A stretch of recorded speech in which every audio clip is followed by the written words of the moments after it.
오늘 말씀의 제목은 믿음을 위한 결단이라는 제목으로 여러분들과 함께 나누도록 하겠습니다. 여러분은 5월 하면 어떤 일이 생각나십니까? 혹시 나는 5월에 생일이다. 5월에 생일이다. 있던데? 또 누구 생일이었던데? 근간에? 네. 아, 없어요? 아무도 없어요? 5월 생일이? 대박. 누구? 대현이. 대현이 생일이에요. 박수! 우리 늘 말없이 봉헌 봉사하는데 이거 쉬운 일이 아니에요. 빠질 수가 없어요. 이거 예배를. 모두가 돌아가면서 하면 좋을 것 같다는 생각이 들긴 합니다. 5월은 참 행복한 달인 것 같습니다. 그죠? 어린이날, 어버이날, 스승의 날, 부부의 날, 그리고 저에게는 결혼기념일이 있습니다. 꼭 5월에 결혼하시기 바랍니다. 주여. 그래서 다양한 이벤트가 많은 달이죠. 저는 2008년 5월 17일 날 결혼했습니다. 벌써 한 15년째가 돼가네요. 올해 5월 저와 여러분이 정말 더 행복한 5월이 됐으면 좋겠습니다. 우리 다시 한번 앞뒤좌우로 인사하실 때 5월이 행복하세요 인사합시다. 시작. 말이 되게 5월 행복하세요 이렇게 들려. 아무도 밝은 사람이 없어. 5월 행복하세요 이렇게 들려. 여기서 자, 밝은 하이톤으로 5월이 행복하세요. 네. 질문하겠습니다. 여러분, 다이어트에 성공하려면 어떻게 해야 될까요? 내가 좀 해봤다. 다이어트 좀 해봤다. 내가 다이어트 좀 해봤는데 이렇게 하면 성공하더라. 아무도 없어요? 한 번도 안 해봤어요 다? 다들 걱정을 안 하고 사니까. 그렇죠? 자, 요즘 초딩들은 어떤 질문에 기발한 대답들을 너무 잘하더라고요. 그래서 여러분한테 한번 물어봤는데 역시 여러분들은 마음으로 대답을 잘합니다. 자, 모두가 아는 대답이 있어요. 다이어트를 잘하려면 어떻게 합니까? 모두가 아는 대답 뭐예요? 적게 먹고 뭐 하라고? 운동하라는 거죠. 적게 먹고 운동 열심히 하면 다이어트가 성공한다. 그렇죠? 그런데 여러분의 다이어트를 성공시킬 만한 비결이 저한테 있는 것 같아요. 곰곰이 생각해 보니까 이렇게 하면 누구나 다 다이어트에 성공할 것 같아요. 무엇이냐면 한 달에 5kg를 빼면 100만 원을 주는 겁니다. 안 할 사람. 나는 그래도 안 한다. 나는 안 해. 그 정도 가지고는 내가 그 정도 가지고 내가 먹는 게 100만 원 이상인데 뭐 100만 원 뭐. 그래요? 저는 이 정도면은 5kg 뺄 수 있을 것 같아요. 그죠? 그러니까 이거보다 더 강력한 거 하나 얘기해 볼까요? 뭐 아닐 수도 있지만 이 정도라면 우리가 다 다이어트 할 것 같아요. 자, 만약 3달 동안 10kg를 빼면 20평대 집을 준다고 해봅시다. 자, 나는 안 한다. 까짓 거 내가 20평 집 없어도 돼. 나는. 너 안 해요? 50 껴놨어요 벌써?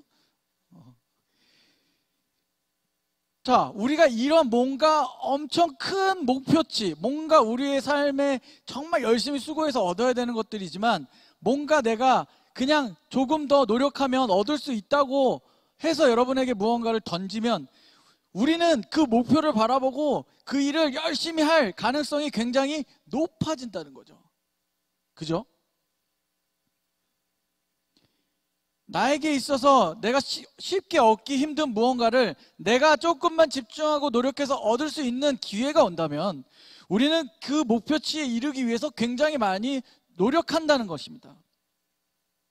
그리고 대부분은 그 목표치에 이를 수 있을 것입니다. 그럼 하나님 나라를 위해서 여러분은 어떤 노력을 하고 살아가고 계십니까?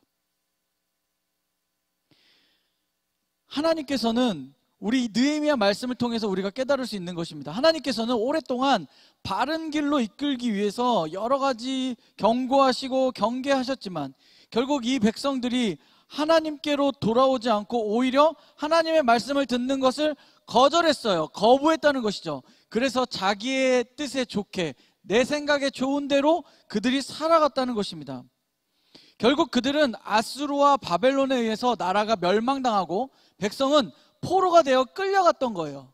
그 포로로 끌려갔던 그들이 다시 돌아와 성벽을 재건하고 이제 그 안에 하나님의 율법이 선포되어지고 회복이 일어나는, 공동체의 온전한 회복이 일어나고 있는 그때를 우리가 느헤미야를 통해서 보고 있었습니다.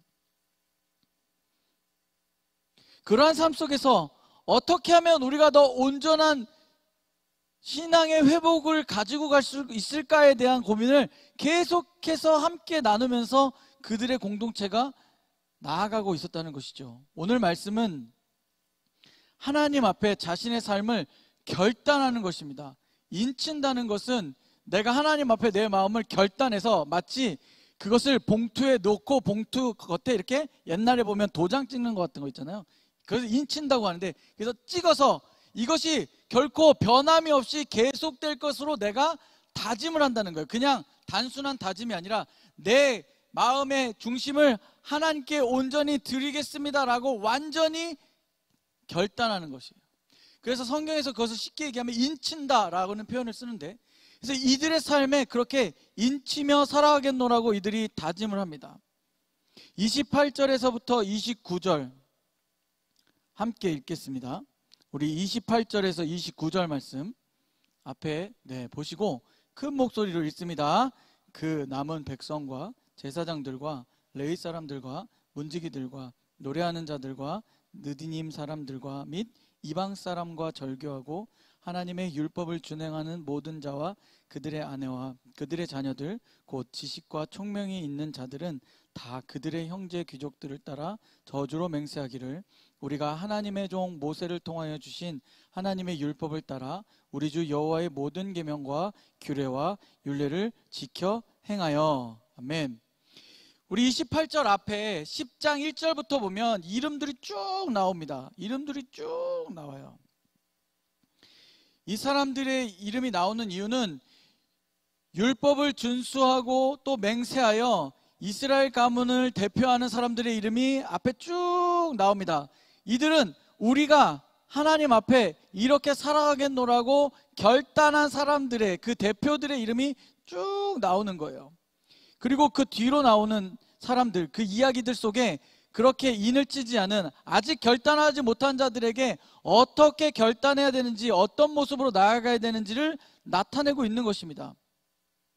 그들이 율법을 준수하는 것, 다시 말해 그들의 신앙을 지키기 위해서 가장 먼저 한 것이 무엇이에요? 바로 이방 사람들과의 절교입니다. 여러분은 절교하면 어떻게 생각하십니까? 혹시 나는 친구에게 절교야 이렇게 해본 적 있는 사람? 요즘에 그런 거 잘 안 하죠. 옛날에는 우리 여자 자매들이 어렸을 때 한 중학교쯤 되면, 한 초등학교? 중학교 때 잘 안 하겠다. 뭐 하다가 좀 말다툼하면 너랑 절교야 이러고 이랬던 적이 없죠. 나만 그런 거죠. 네, 그랬던 적이 없는 걸로. 아무튼 우리가 사용하는 절교는 그냥 이렇게 뭔가 나 너 마음에 안 들어 이 정도지만, 오늘 성경에서 이야기하는 절교는 이방 사람들과의 완전한 소통을 완전히 끊어버린다는 것을 이야기합니다. 그들과 어떠한 소통도 이루어지지 않게 하겠다는 것이 바로 절교라는 것이죠. 그들이 이방 사람들과 절교하는 것은 온전한 신앙을 회복하는데 너무 중요한 일이었습니다. 그렇게 함으로 그들의 정체성을 재확립할 수 있었던 것이죠. 그리고 그들 안에 하나님의 율법과 신앙을 유지할 수 있었기 때문입니다.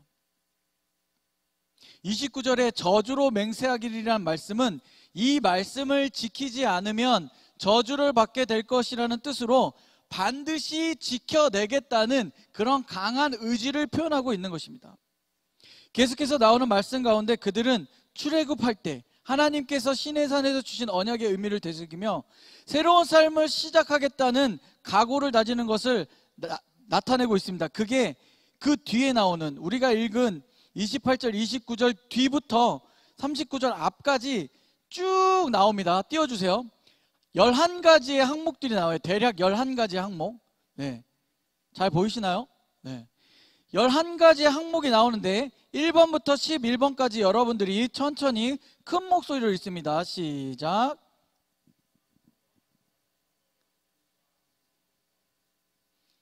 안식년을 지키며 행할 일, 안식년에 땅을 쉬게 할 것과 빌려준 돈을 안식년 규례에 따라 면제하는 것, 성전 제사를 올바로 지켜나갈 것, 성전세를 납부할 것, 성전세에 사용하여 하나님께 온전한 제물을 드릴 것, 성전에서 사용될 나무를 바치는 일, 남유다의 멸망으로 땔감이 사라져버렸기 때문에 토지 소산이나 과목의 첫 열매를 하나님께 바치는 것, 모든 것이 하나님으로부터 온다는 것, 자신들의 장자와 생축의 첫 새끼를 하나님께 드리는 것, 생명이 하나님께 있음을 나타내는 것, 또 성전에서 일하는 사람들을 위해서 드리는 것, 하나님께 드리는 11조를 철저히 하는 것, 바쳐진 11조를 레위인들에게 공정하게 나누는 것. 네, 11조 역시 성전의 바른 기능을 위해 매우 중요하게 취급되어져 있었던 것입니다. 여러분, 이들이 그 뒤에 쭉 항목을 열거하면서 대략 11가지 항목을 정리합니다. 자, 첫 번째, 그것이 뭐였다고요? 이방인과 결혼하지 않을 것. 오늘날 이 항목을 우리의 신앙의 삶으로 끌고 오면 어떻게 적용할 수 있냐면, 요즘은 좀 많이 그래도 여러분이 이런 얘기 잘 안 들을 거예요. 근데 정말 목사님 때에는 이런 얘기를 많이 들었어요. 너는 결혼할 때 꼭 신앙이 있는, 믿는 사람과 결혼해야 된다라는 얘기를 엄청 어렸을 때부터 많이 들었어요. 그래서 그렇게 하지 않으면 정말 죄를 짓는다는 생각을 하고 컸어요. 굉장히 순수하죠, 제가. 예, 알겠습니다. 그래서 저는 그렇게 생각하면서 삶을 살아왔어요. 그래서 이게 어떨 때 역효과가 났냐면, 제 동생이 결혼한다고 했을 때, 소개팅을 받았는데 그 지금의 재수 씨와 소개팅을 했는데 결혼을 한다는 거예요. 집안에 이제 아버지 어머니와 제가 이렇게 같이 있었는데, 누나는 이미 결혼해서 나갔고, 그래서 이렇게 막 하는데 제가 엄청 화를 낸 거죠. 왜요? 야, 믿지 않는 사람과 어떻게 결혼 생활을 하려고 그래? 믿지 않는 사람과 결혼해서 네가 어떻게 그걸 네가 받아들이고 견뎌내고 이겨낼 거야? 그렇게 하면 안 돼라고 그때에도 저는 얘기를 했었어요. 어떻게 됐을까요? 지금 제가 벌써 답을 얘기했지만 둘이 결혼을 했어요. 그럼 어떻게 됐을까요? 지금 재수 씨는 교회학교 교사를 하고 있습니다. 그런데 이렇게 되는 경우가 드물어요. 굉장히 드물어요. 그러니까 여러분 잘 들으세요. 이방인과 결혼하지 말 것은, 이때에는 자꾸 민족이 혼혈되니까 그것을 끊고 아예 단절시킨 거지만, 이것을 오늘날 우리의 상황으로 끌고 올 때 믿지 않는 자들과 결혼하면 절대 안 된다가 아니라, 우리가 믿지 않는 자들을 전도하고 하나님께로 데리고 와서 세례받게 하고 결혼한다까지면 저는 좋은 것 같아요. 그런데 혹시 내가 욕심을 부려서 아니야, 나중에 꼭 신앙을 갖게 할 수 있어 라는 생각 때문에 결혼을 하면 조금 미안한 얘기지만 이후의 신앙생활이 굉장히 어려워질 가능성이 높아집니다. 제가 참 많이 봤거든요. 그러니까 그냥 나온 말은 아니지만, 이제는 여러분 세대 때에는 여러분들이 내 배우자가 될 사람들을 위해서 기도하고 준비할 때에, 하나님, 정말 제가 결혼할 상대가 믿지 않는 자라면 그가 신앙을 갖고 함께 결혼 생활하고 신앙 생활할 수 있도록 인도해 달라고 여러분들이 꼭 기도하면서 준비해야 된다는 것이죠. 전도하는 것은 중요한 일이죠. 그래서 한 영혼이 구원되어진다면 그것은 정말 축복입니다. 그러니 여러분, 이방인들과 결혼하지 않을 것이라고 하는 것을 오늘날 우리로 따진다면 무엇이라고요? 믿지 않는 자들과 결혼하기 위해서 내가 열심히 기도하고 준비하여서 그 사람으로 하여금 하나님을 알 수 있도록 인도하고 결혼하겠다라는 목표를 가지고 여러분들이 나아가라는 것이죠. 이것이 굉장히 중요했다는 것입니다. 안식일과 안식년의 규례를 지키는 것, 안식년을 지키며 행할 일은 무엇이었냐면 땅을 쉬게 하는 것이죠. 7년 동안 땅을 열심히 가꾼 다음에 쉬는 거예요. 6년, 7년 이렇게 7년째 쉬는 거예요. 하나님께서 7일째 쉬었던 것처럼 쉬게 하는 거예요. 그래서 그 땅이 쉼을 얻고 더 풍성한 소산을 얻을 수 있도록 그렇게 했다는 것이죠. 그것이 하나님의 명령이고 방법이었다는 것입니다. 성전 제사를 올바로 지켜나갈 것, 성전세를 사용하여 하나님께 온전한 제물을 드릴 것. 오늘로 따지면 무엇입니까? 여러분, 예배하는 것을 온전히 드려지는 것, 예배 시간을 온전히 지키고 예배하는 것에 집중하고, 내가 예배 가운데 하나님이 주실 말씀과 찬양을 통한 고백과 우리의 기도의 마음을 드리는 것이 이 안에서 온전하게 이루어져야 됨을 나타내고 있습니다. 미안하지만 여러분, 좀 그냥 반은 웃자고 하지만 우리 계속 늦는 사람들은 늦게 와요. 마치 그게 예배 시간인 것처럼 늦게 와요. 그런데 여러분, 심각하게 생각할 때에 우리가 우리의 신앙을 제대로 돌아본다면 사실 지각하는 것도 미안하지만 습관이에요. 누구 한 사람을 제가 지목해서 이야기하는 것이 아니라 여러분 안에 여러분들이 가장 잘 알 것입니다. 예배에 지각하는 것은 습관이에요. 그럼 직장에 지각하나요? 학교에 지각해요? 우리 윤 선생님 학교에 지각해요? 안 하잖아. 그죠? 안 한다고요. 여러분의 삶에 중요하다고 생각되는 일에는 우린 지각하지 않아요. 잘 지각하지도 않고 늦지도 않고 오히려 먼저 가서 준비하는 상황들이 더 많다는 것이죠. 예배는 어떻습니까?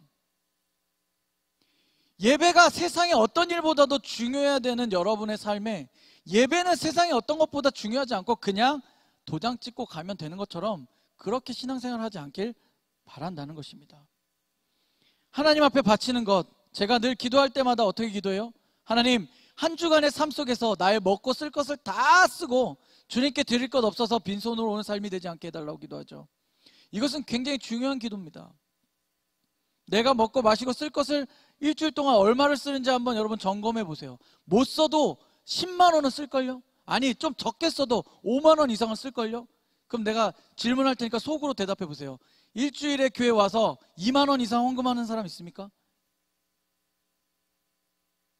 쉽지 않죠. 하나님 앞에 드리는 것에 대해서 우리도 모르게 아까워하는 마음이 드는 그런 연약한 존재라는 것이에요. 내가 먹는 것, 내가 쓸 것, 내가 입을 것은 비싸도 우리는 산다는 거죠. 뭐로? 카드로. 일시불 어려우면 어떻게 해요? 할부로. 우리는 사잖아요. 그 카드가 없어요? 그럼 어떻게 해서는 산단 말이죠. 네. 그런데 하나님 앞에 드릴 것에 대해서는 우리가 전혀 생각하지 않고 신앙생활을 한다? 이것은 아주 나를 깊이 돌아봐야 된다는 것이에요. 저는 여러분에게 뭐 11조를 해라 마라 이런 것을 이야기하는 것이 아닙니다. 우리가 신앙생활을 할 때 하나님 앞에 내 물질을 드리는 연습을 훈련을 해서 드리지 못하면 여러분 결국 우리의 삶에 그 물질 때문에 나의 삶이 무너지고 넘어지는 일을 꼭 경험하게 된다는 것이에요. 그래서 하나님 앞에 모든 것을 하나님이 주셨다는 것을 인정하고 계속해서 하나님 앞에 감사의 마음으로 드리는 것이 헌금이지, 교회에서 헌금 안 한다고 뭐라 했다 해서 내는 것은 그것은 헌금의 진정한 의미가 아닙니다. 모든 것은 하나님이 주셨다. 그러나 하나님께 내가 작은 나의 마음의 감사로 드리는 것, 그것이 10의 1조일 수 있고 감사 헌금일 수 있고 주일 헌금일 수 있고 어떠한 헌금의 항목일 수 있다는 것이죠. 그런 것들에 대한 1번부터 11번까지의 이 항목들이 오늘 이 사람들, 이 느헤미야와 이 백성들 가운데 쭉 기록해 놓은 거예요. 우리 적어도 이렇게 살아야겠다, 우리의 신앙을 지키기 위해서, 우리의 믿음을 지키기 위해서 이렇게 해야겠다라는 것을 한 11가지 정도만 오늘 말씀을 통해서 이야기하고 있다는 것이죠. 이방인과 결혼하지 않을 것, 안식일과 안식년의 규례를 지킬 것, 안식년을 지키며 행할 일들, 성전 제사를 올바로 지켜나갈 것, 성전세를 사용하여 하나님께 온전한 제물을 드릴 것, 성전에서 사용될 나무를 바치는 일, 나무 땔감이 부족해져서 그 이전에 풍성했는데 이제 그 땔감들을 모으는 일, 토지의 소산이나 과목의 첫 열매를 하나님께 바치는 것, 첫 아들을 뭐 죽였다 이게 아니라 처음 태어난 자들에 대한 하나님께 드리는, 그의 삶을 하나님께 바치고자 하는 기도의 제목들과 처음 솟아낸 것들을 바치는 것, 그리고 성전에서 일하는 사람들을 위해서 헌금하는 것, 또 나누는 것, 하나님께 드리는 11조를 철저히 하는 것, 바쳐진 11조를 레위인들에게 공정하게 나누는 것, 11조를 성전에서 일하는 사람들 위해서 쓰여졌다는 거죠. 오늘날로 따지면 여러분이 헌금한 것을 교회가 교회를 위해서 수고하는 목회자들과 그런 직원들과 어떤 사람들에게 주는 월급 또는 운영비들로 사용한다는 것이에요. 그렇게 사용되는 것에 대해서 온전하게 공정하게 나누었다는 거예요. 대략 이 11가지 중에 여러분은 무엇을 지키면서 살아가고 있습니까? 아니 이 11가지를 다 지키지 못할지어도 여러분들이 신앙생활하면서 가장 중요하게 내 믿음을 지키기 위해서 내가 결단코 이것만은 내가 놓치지 않으리라고 하고 가고 있는 게 있습니까? 저는 어린 시절에 결단한 게 있었어요. 먼저는 예배 시간에 늦지 않기, 그게 제 결단이었고, 그 다음은 평생 술, 담배 하지 않기였어요. 그러나 그 약속을 지키지 못했죠. 저는 평생 제 의지로 마셔본 술이 머그컵 한 잔 정도입니다. 군대 가기 전에 너무 괴로워서. 97년도에 그것이 제 의지로 먹어본 술의 전부입니다. 담배를 피워본 적이 한 번도 없습니다. 자랑이 아니라 제가 하나님 앞에 결단하기로 했고 지키려고 몸부림치면서 이제껏 살아온 것 중에 한 부분입니다. 여러분은 어떻습니까? 여러분은 어떤 결단을 내리고 하나님 앞에 나아가고 있습니까? 예배에 늦지 않겠다. 좋습니다. 헌금을 빠지지 않고 하겠다. 좋습니다. 내가 하루에 1분이라도 기도하겠다. 좋습니다. 한 장의 성경을 읽더라도 일주일 동안 성경을 읽겠다. 좋습니다. 좋은 말씀의 영상을 하나를 보겠다. 그것도 좋아요. 그럼 이것도 아니고 저것도 아니고 일주일 동안 여러분 아무것도 안 하고 이 자리에 온다면 여러분은 여러분의 신앙을 위해서 무엇을 하면서 이 자리까지 나오고 있는지 한번 심각하게 돌아봐야 된다는 것이죠. 좀 웃자고 하는 얘기입니다. 제가 온 지 1년 5개월쯤 지나가고 있는데 아직까지 목사님 노래를 한 번도 들어본 적이 없다. 손 들어보세요. 그노 아니야? 이런 게 심각한 거 아닌가요? 목사님 뭐 하는 사람인지도 모르고 목사님 맨날 앞에 나와서 열심히 설교하고 그냥 찬양 잘하네, 관심이 없고 대답 안 하고, 그래도 저는 여러분들을 뭐 한다? 포기하지 않는다. 여러분 보세요. 우리가 신앙을 위해서 이 11가지 뿐만 아니라 내 안에 내가 어떠한 마음으로 신앙생활을 하고 있었는지 심각하게 돌아봐야 될 때가 바로 오늘 이 말씀입니다.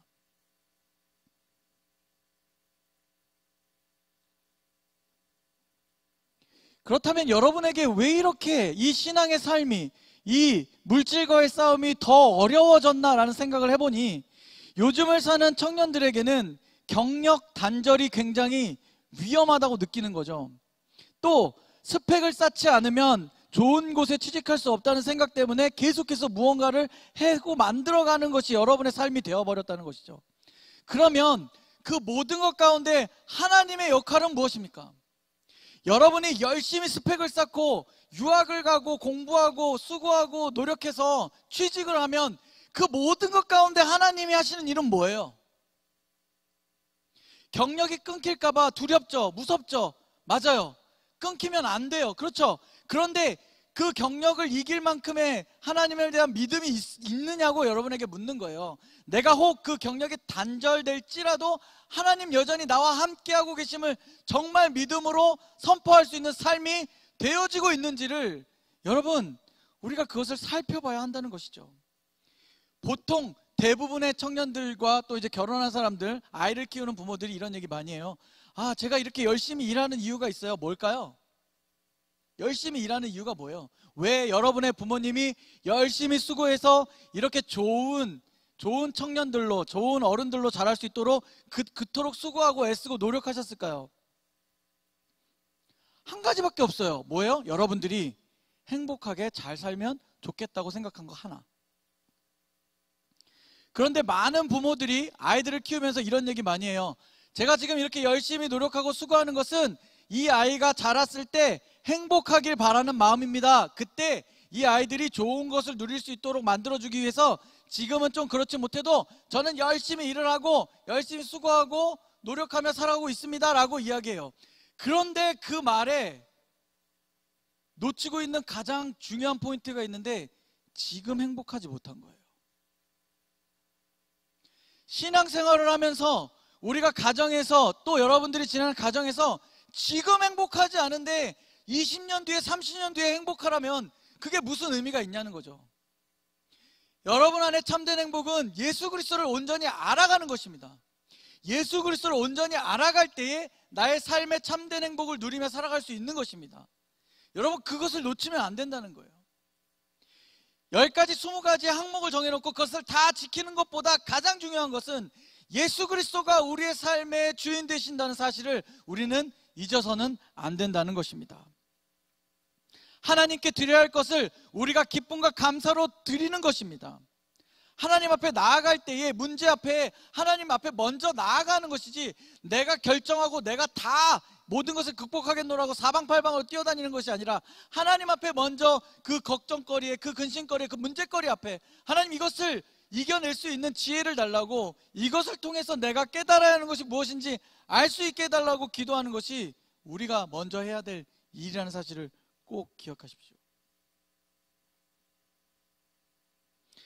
오늘 말씀은 우리 신앙생활에 있어서 정말 중요한 결단을 요구하는 말씀입니다. 이 말씀에 나오는 자들에게만 해당되는 것이 아니에요. 그들이 자신들의 신앙을 회복하고 온전히 유지하기 위해서 결정한 이 일들은 그냥 정해진 것이 아니라 하나님의 말씀의 회복을 나타나고 있기 때문입니다. 신앙이 회복되는 것을 이야기하고 있기 때문입니다. 우리 공동체가 회복되는 것을 이야기하고 있는 것이기 때문입니다. 저는 사실 오늘 3부 예배 드릴 때까지만 해도 굉장히 마음이 좀 불편하고 힘들었어요. 왜냐하면 조금 교회 일이 많다 보니까 제가 조금 지쳤는데, 오늘 이 청년 예배를 준비하는데 갑자기 제가 좀 미쳤나 봐요. 마음에 갑자기 기쁨이 넘치는 거예요. 한 명 한 명 들어오는데 이전과는 다른 모습으로 와서 저에게 인사를 해주는 거예요. 여전히 인사를 잘 못 나누고 눈짓하고 들어가는 사람들도 있지만, 이전과 다르게 반응해주고 인사해주고 말 걸면 대답해주고 들어가는 여러분 때문에 진짜 제 마음이 되게 갑자기 기뻐졌어요. 그리고 창렬이가 있어서 더 기뻐졌어요. 네. 멀리 유학 갔다가 온 친구들이 있어서 기뻤고, 새로운 사람들이 있어서 기뻤고, 잘 보지 못했던 청년들이 나와서 기뻤어요. 그러면 하나님은 여러분들이 예배하기 위해서 나오는 그 발걸음을 얼마나 기뻐하실까요?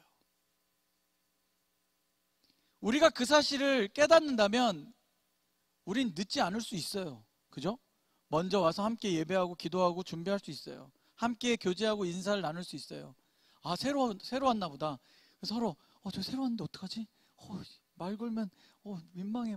어떻게 새로 왔는 것 같은데 어떡하지? 이러고 있으면 우리 어떻게 해요? 그죠? 다가가서 인사하고 교제하고 나눌 수 있는 우리 그런 믿음의 공동체로 우리 나아가고 있죠? 아멘. 여러분, 이러한 모든 것들을 우리 삶에 한번 정해봤으면 좋겠습니다. 여기에는 11가지지만 여러분이 정말 하나님 앞에 결단하고 지킬 수 있는 것이 무엇인지 단 한 가지라도 오늘 꼭 결정했으면 좋겠습니다. 그 한 가지를 결정하고 지키기 위해서 몸부림치는 그것이 우리의 삶의 믿음을 지키기 위한 방법입니다. 우리 39절 말씀을 읽고 찬양하며 나아가겠습니다. 39절입니다. 큰 목소리로 읽어주세요. 39절 시작. 곧 이스라엘 자손과 레위 자손이 거제로 드린 곡식과 새 포도주와 기름을 가져다가 성소의 그릇들을 두는 골방, 곧 섬기는 제사장들과 문지기들과 노래하는 자들이 있는 골방에 둘 것이라. 그리하여 우리가 우리 하나님의 전을 버려두지 아니하리라. 아멘. 39절의 말씀을 통해서 신앙의 공동체의 구심점인 성전을 다시는 방치하지 않을 것들을 결정합니다. 그래서 자신들의 정체성과 신앙을 지키고자 하는 의지를 보다 확고하게 하고 있음을 나타내는 말씀입니다. 우리가 바른 신앙을 가지고 살아가는 것은 쉽지 않습니다. 여러분, 내가 열심히 노력하려고 하면 정말 희한한 일들이 일어날 거예요. 내가 갑자기 성경을 읽으려고 하면 오지 않던 전화가 올 거고, 내가 뭔가 기도를 하려고 그러면 갑자기 연락도 없던 사람한테 막 카톡이 올 거고, 내가 무언가 좀 집중해서 해보려고 하면 정말 희한한 일들이 많이 생길 것입니다. 그럴 때 여러분 어떻게 하셔야 될까요? 여러분은 이미 신앙생활을 했던 사람들이라면 다 알고 있습니다.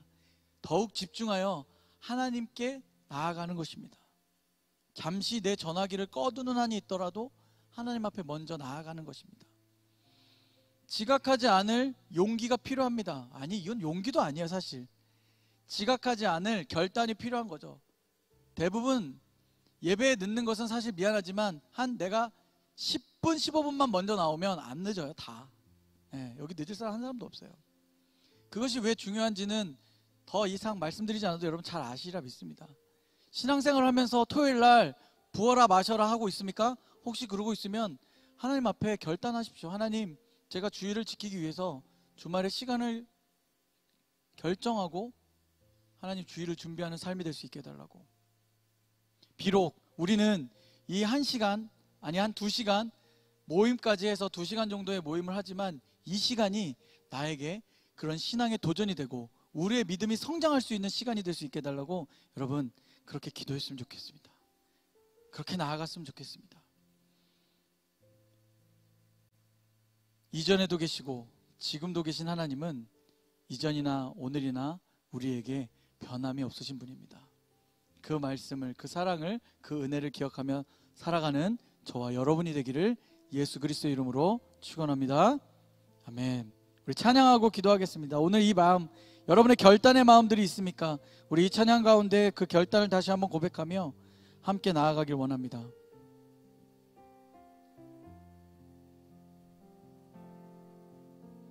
주님, 제 마음이 너무 둔해서 주님을 볼 수 없습니다.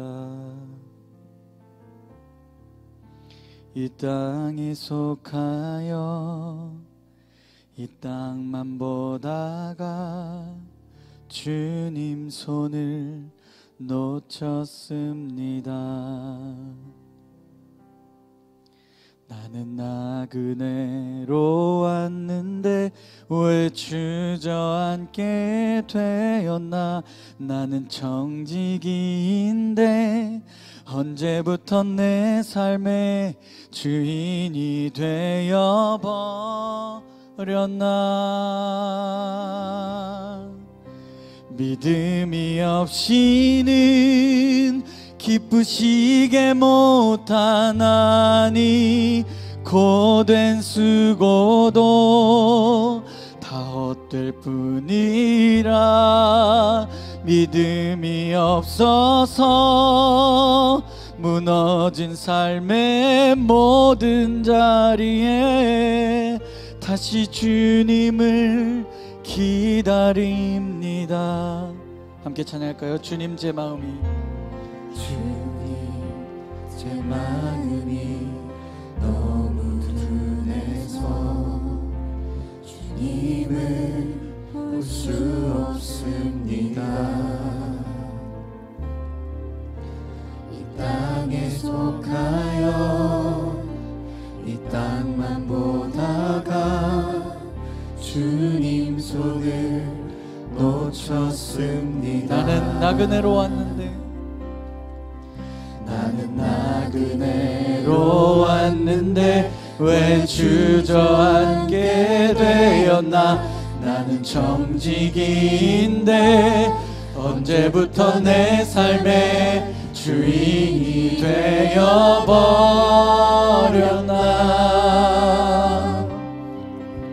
믿음이 없이는 기쁘시게 못하나니 고된 수고도 다 헛될 뿐이라.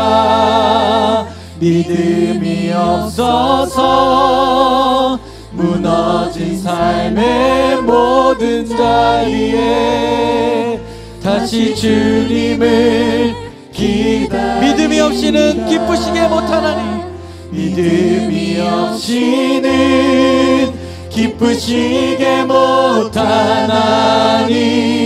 주를 찾는 자 반드시 만나리. 믿음이 없어서 무너진 삶의 모든 자리에 다시 주님을 우리 이 시간 기도하며 나갈 때 하나님